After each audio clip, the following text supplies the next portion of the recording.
तो आज हम करेंगे प्रश्नावली 13.2 का पांचवा और छठा प्रश्न। इससे पहले हमने पहले से लेकर 4 तक सभी प्रश्नों को आसानी से सॉल्व कर लिया है और उन्हें समझ भी लिया है।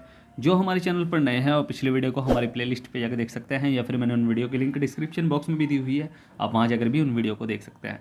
और चैनल को सब्सक्राइब करना बिल्कुल ना भूलिएगा, शेयर जरूर करना है और लाइक भी। ठीक है, आज का जो आपका प्रश्न है वो सामाजिक विज्ञान से है। आपको मुझे बताना है कुटीर उद्योग और लघु उद्योग में अंतर, यानी कुटीर उद्योग और लघु उद्योग में अंतर लिखिए। इसका आंसर आपको मुझे कमेंट बॉक्स में लिखकर भेजना है। कोई भी 2 अंतर बता सकते हैं आप, ठीक है, 2 ही अंतर बहुत है, तो 2 अंतर आपको मुझे कमेंट बॉक्स में लिखकर भेजना है। तो चलिए शुरू करते हैं प्रश्नावली 13.2 है उसका पांचवा प्रश्न।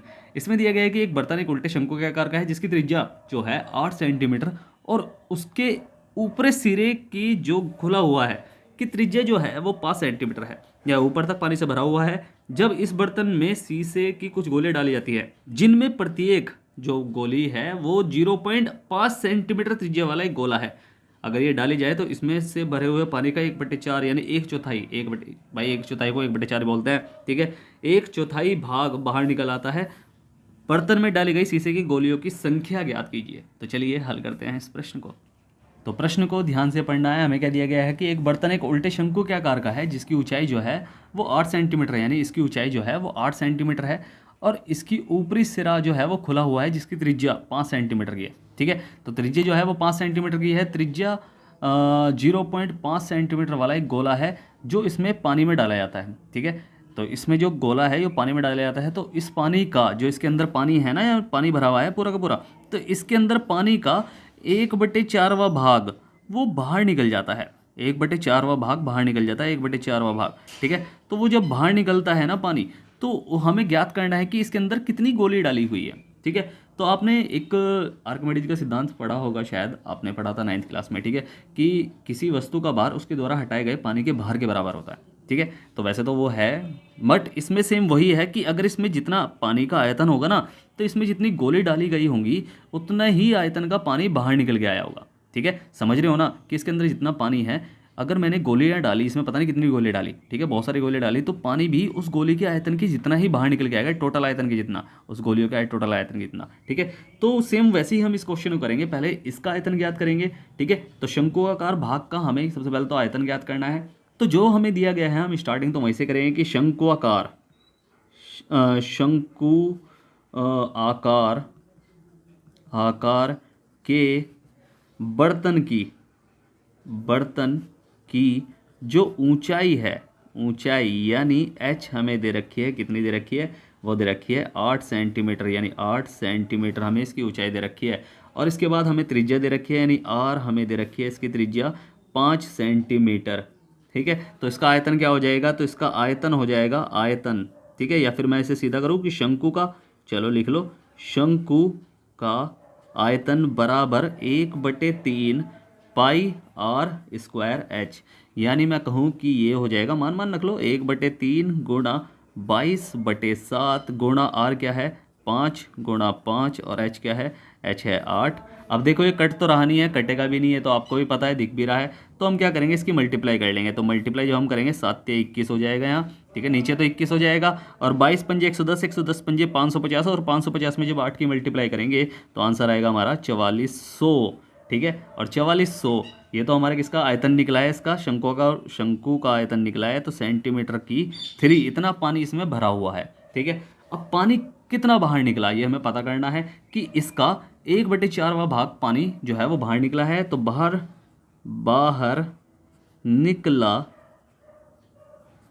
पानी का आयतन कर लो, का आयतन यानी कितना पानी का आयतन बाहर निकला है, तो उसका आयतन यानी इसके आयतन का, यानी मैं सीधा इसे कहूँ कि बस प्रश्न में तो दे रखा है ना कि भरे हुए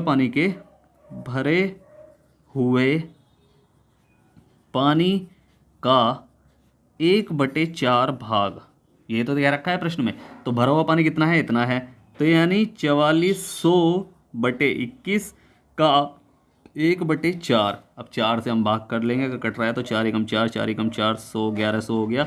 अब यानी 1100 और अच्छा 21 है यहाँ, ठीक है 21 है यहाँ, ये मत भूलना। ठीक है, 1100/21 सेंटीमीटर, यानी 21 सेंटीमीटर की 3 इतना पानी बाहर निकल के आया है। ठीक है, तो यानी गोलियाँ इतनी हैं कि उन्होंने, यानी उतनी गोलियों का आयतन भी इतना ही होगा, क्योंकि इतना पानी बाहर निकल के आया है, तो जो गोली डाली गई है ना उन सभी गोलियों का आयतन इतना निकल के आ रहा है। ठीक है भाई, इसे लिख लो चाहे कि गोलियों का आयतन, गोलियों का आयतन, आयतन बराबर बाहर निकले पानी का आयतन।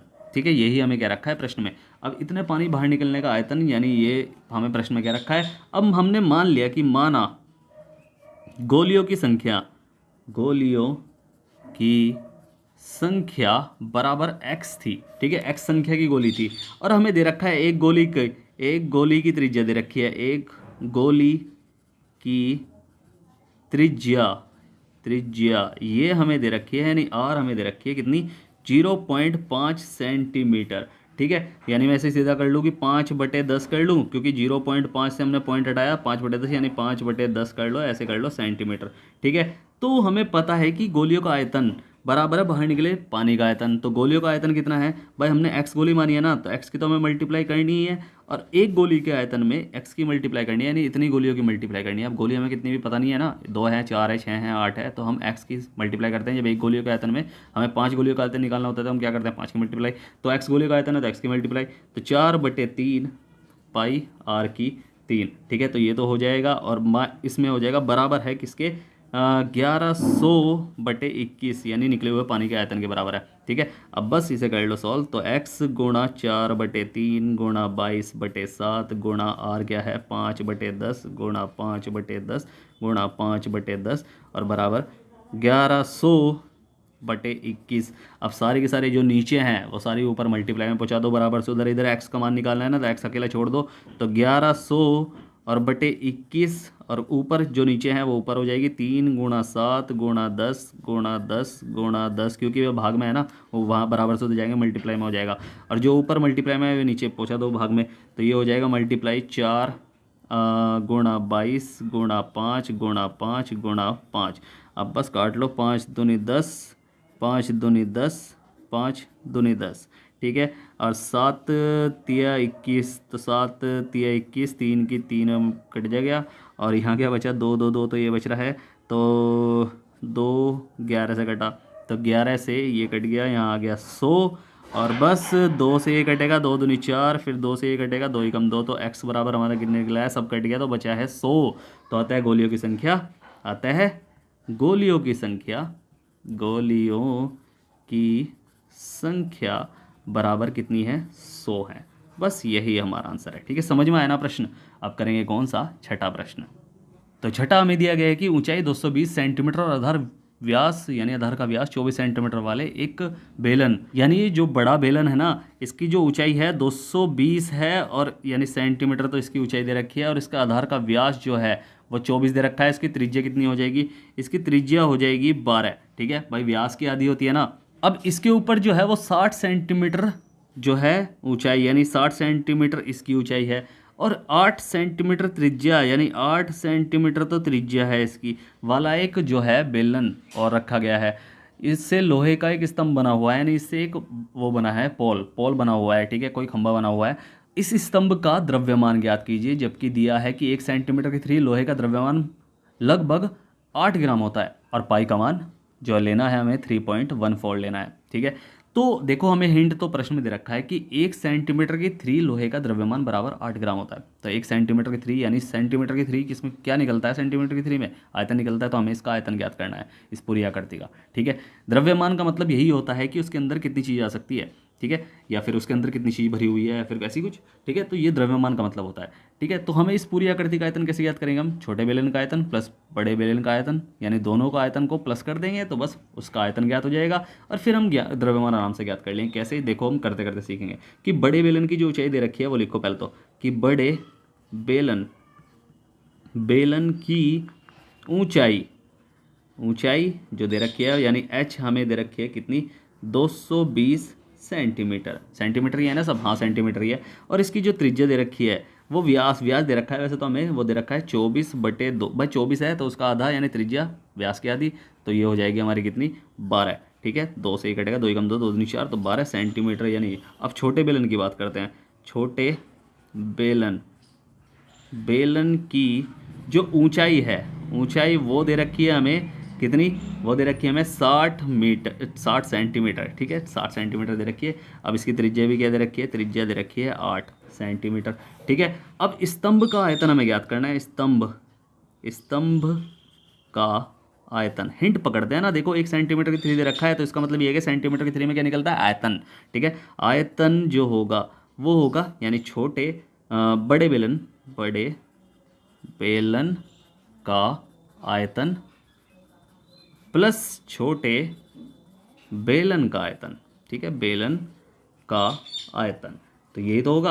अब दोनों बेलनों के आयतन का फॉर्मूला क्या है, पाई आर स्क्वायर एच। जितनी बार लिखोगे उतनी बार याद हो जाएगा, तो बार बार लिखो ऐसे ही, पाई आर स्क्वायर एच, ठीक है। अब ये क्या है, ये पाई है। मैं कहूँ कि मैं अभी पाई का मान नहीं रख रहा हूँ, ठीक है, जब जरूरत होगी मैं आगे रख लूँगा, मगर अभी नहीं रख रहा, ठीक है। और ऐसे ही करना है आपको भी, ठीक है, चाहे आप पाई का मान रखोगे, कैलकुलेशन करनी पड़ेगी, बस फर्क उतना ही है, ठीक है। तो मैं अभी तो नहीं रख रहा हूँ। तो आर क्या है इसके लिए, यानी बड़े बेलन की आर क्या है, यानी 12 का स्क्वायर, और एच क्या है, एच उसके है 220, और प्लस यहाँ भी पाई है, आर क्या है 8 का स्क्वायर, और यहाँ एच क्या है, एच है 60। अब बस मल्टीप्लाई कर लो, यानी पाई और 12 होता है 144, तो 144 और यहाँ मल्टीप्लाई में हो जाएगा क्या, 220, और प्लस ऐसे ही यहाँ हो गया, हो जाएगा यहाँ भी पाई है 8 और मल्टीप्लाई में हो जाएगा 60।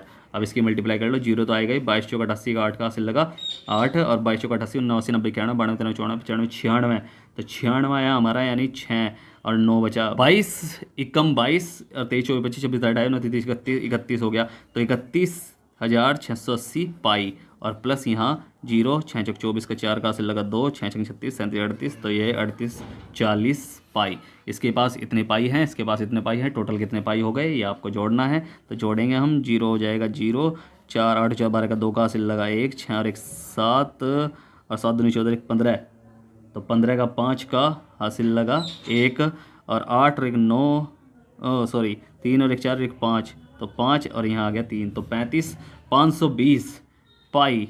अब यहाँ रख सकते हैं हम पाई का मान, ठीक है, अब कर सकते हो आप पाई का मान।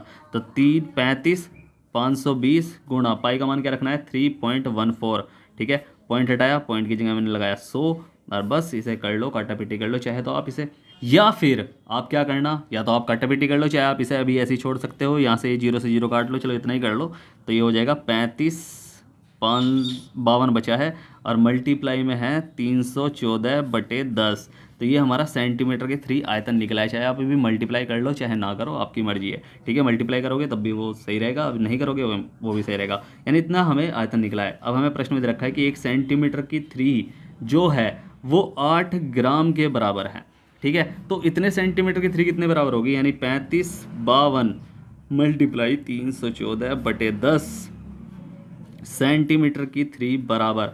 जब एक पेंसिल का मूल्य 8 रुपये है, और मैं आपसे कहूँ कि 5 पेंसिल का मूल्य कितना होगा, तो आप क्या करोगे, 5 की मल्टीप्लाई करो, 8 पंजे 40, तो यानी 40 रुपये होगा, तो आप ऐसे ही कर लोगे। तो ऐसी एक जो सेंटीमीटर की 3 है वो 8 ग्राम है, तो इतने सेंटीमीटर 3 बराबर इसमें मल्टीप्लाई करनी है 8 की, ठीक है। तो ये हो जाएगा 3552 गुणा 314 और गुणा 8 और बटे में हो जाएगा 10, ठीक है। अब 8 से इन सब की जब हम मल्टीप्लाई करेंगे तो आंसर क्या आएगा, मैं सीधा आपको बता रहा हूँ इन तीनों की मल्टीप्लाई करके, क्योंकि मल्टीप्लाई में देखो मैं पेपर में मिलूंगा तो हूँ नहीं, आपको ही करनी पड़ेगी, तो मल्टीप्लाई तो आप ही करना, इससे प्रैक्टिस होगी ना आपकी भी, ठीक है। तो 8922624/10 आएगा, ये हमारा ग्राम में निकला, ठीक है। ये सब ग्राम में निकल रहे हैं हमारे।